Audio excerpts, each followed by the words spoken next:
Happy Saturday afternoon, everyone. I really just wanted to put up a video since we've all seen in the last few days with the new and improved YouTube how it sucks so bad. It's really ridiculous. I mean, I don't know how anybody would figure that what they've done around YouTube is an improvement. I mean, if you look around here, they don't even have a home anymore. You just can't go back so you can check all your subscriptions for new videos, any of that, and the messages on videos are just ridiculous. I know everybody agrees it's just a completely cumbersome, unworkable piece of crap. And of course, it's designed that way, and YouTube is Google, and look what they're doing in China and all this. It just comes down to the fact that they want to shut people up, right? We all know that. They're trying to make this a piece of crap so everybody will shut up and go away.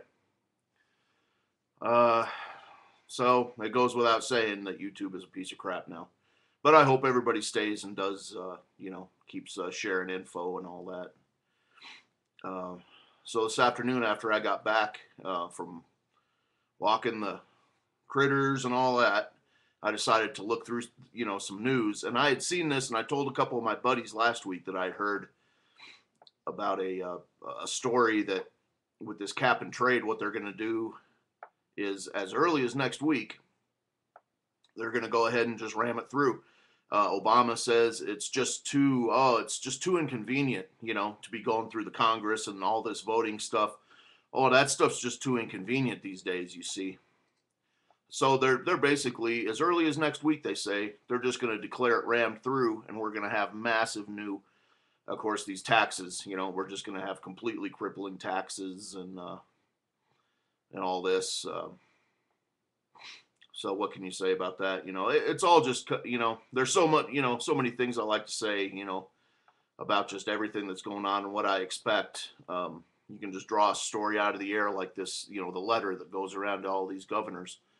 Well, that's fine and everything, but is it going to do any good? I mean, I don't see how it has any teeth, Well, governors are just sitting there laughing at it, either that or they're like, what is this? Okay, now you're a du jour, back to de jure sovereignty or something. So what the hell are you talking about? No, you're not. You're in a, you're basically in a communist takeover of a country. You can declare everything you want. But the fact of the matter is, I think pretty soon here with this carbon tax is just going to be apparently just ramrodded through. I guess someday, as early as next week, we're going to wake up and we'll see that, gas is about $3 today. It could be $5.50 next Friday, $6 or $7. Who knows? There's going to be a $2.50 per gallon tax on gasoline. It could be that. The economy completely destroyed it. And they know what they're doing. They're trying to do this. Everything they're doing, they're trying to do this. And then they're going to bring in the illegal aliens too. And it's, I have I know that behind the scenes they're worried about the people. You can tell how the media reacts. And as far as I'm concerned, the media these days, it's just a pure entertainment. Because when you're looking at any of the media, all you're doing is looking at the CFR. And they're as much in on it as everyone else. And this stuff is not going to get changed. We hear these people like Hannity and, Beck and all these guys, and they're on it's the election bandwagon. And I see so many comments around YouTube, oh, yeah, we got to get some people in there now that are really going to, change stuff. And boy, this time, November, wow, we got to get in there and really do forget it. I mean, this stuff is never going away. For all the talk about Reagan and, Hannity, well, we're getting back to Reagan. Yeah, you know what? If Reagan was so damn powerful, could have gotten rid of, Roe v. Wade and all this stuff. It never did any of it. None of this stuff is ever going away. This is what we're going to be living through. It's basically going to, it's slowly going toward, or actually really quickly going towards China is the model. That's what we're going to. This country is going to be China or the old Soviet Union pretty soon. That's what they want the model to be. And I think, bottom line, people talk about, whoa, how are you going to survive? How are you going to do this and that? You better be prepared to be living basically as if it was the 1850s and trying to evade capture at all times. At this point, you got to consider, you got to have clothes that'll last. Really, you're looking at the rest of your life. Do you have footwear? Do you have boots that are going to last you for the rest of your life, however long that may be? That's what you really need to prepare for, because you're not going to be able to go down to Gordman's and pick up a new pair of, or Sears or something and buy a new pair of, Caterpillar work boots or something. Just if you need them, oh, I need some boots today, I'm going to go buy some. It's going to be like China. Those people can't buy what they want. You have to get in line, and you might never get it. So that's one of the things about preparation. You got to provide for your water, somehow provide for your food, and clothing. Is a big thing. I think people are overlooking it. Some people might have, oh yeah, I got a pair of camis or something. You need to have jeans that are going to last for years and years and years. That's the way I see it anyway. So check out my blacklisted news article I pulled up, and enjoy YouTube, right? Since it's so great now after it's new and improved. Whatever. Hey, guys, have a good weekend. Try not to get too wrapped up in all this stuff. It's screwed, but it's the way it is. It is what it is. So take it easy.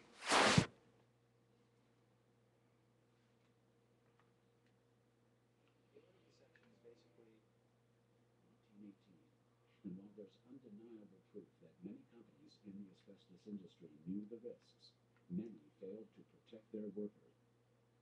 Hungry balls. Hungry? No. Results? Yes. We'll go forever without knowing where she is. The story.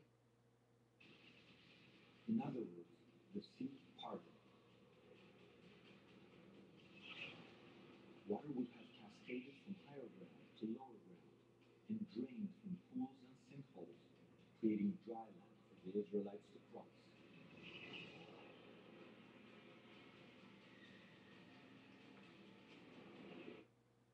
Deductible. Take $50 or another collapse of the delta would have sent a major tsunami crashing against the coast.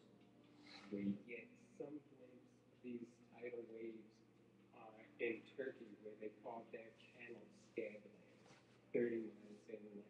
And in order to do that at the shore, they would have had to be more than half as high, these waves, as the Empire State Building. And that's exactly the description that we do have in the Bible. If the tsunami went a mere 12 kilometers inland, it would have reached Lake Albala and engulfed the Egyptian army. At this point, according to the Bible, the Israelites had advanced beyond the reach of the waves.